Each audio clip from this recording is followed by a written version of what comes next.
Thanks. I just have two for you. Mind staying at the microphone, sir? Hillary Perkins, now that you're through and confirmed and fully booted up, do you think there's any chance she might rejoin you at FDA? I don't know. She chose to resign. Yeah, okay. But I understand she wants to work for the administration. Do you think you'd be interested in welcoming her back? Or? I'm open to any ideas. We're staffing up the agency with some amazing talent. As you know, we brought on board Vinay Prasad, who is a prodigy. This guy has a hematologist, oncologist from UCSF, has published 500 scientific peer-review articles in his career, and he's 42 years old. These are the sort of minds and talent that we want at the FDA, and there's a lot of excitement. The culture is good.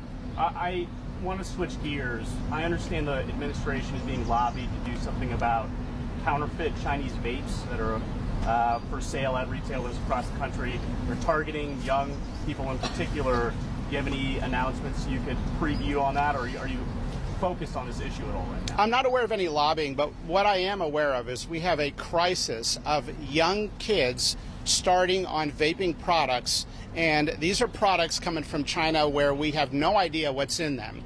They're coming into our ports, and when I came into office, what I learned is that we were just sending them back to the manufacturer, who would put them on a ship and they would go to the next U.S. port, something called port shopping.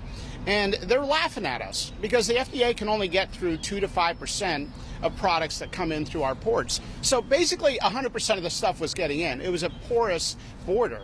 So we're taking action to look at confiscating and destroying these products, including video games, electronic video games that are vaping devices. They have an inhalation port in the device. So they're designed to get children addicted so they can get addicted to the video game and the vaping product at the same time.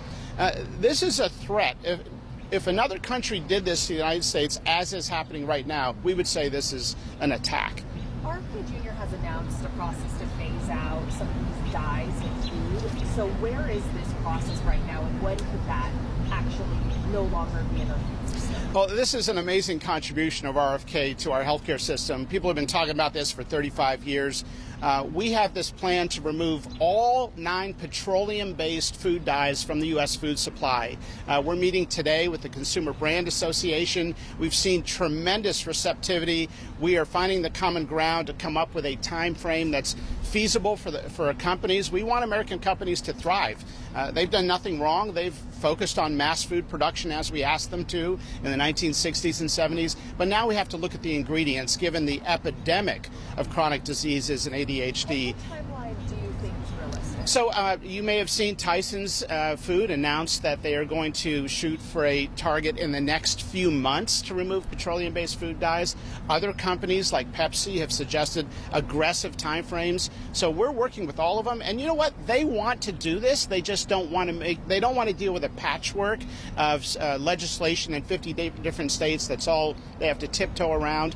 And they want to make sure their competitors don't have an unfair advantage. And that's our role, is to make sure we've got a common standard and a common time frame. So you're aiming for months here? Well, some companies have offered to do it in months. We're aiming for the end of next year, and we think that's very feasible. Awesome. Thank you, guys. Yeah. Have a good one. Great. All right? Thanks a lot.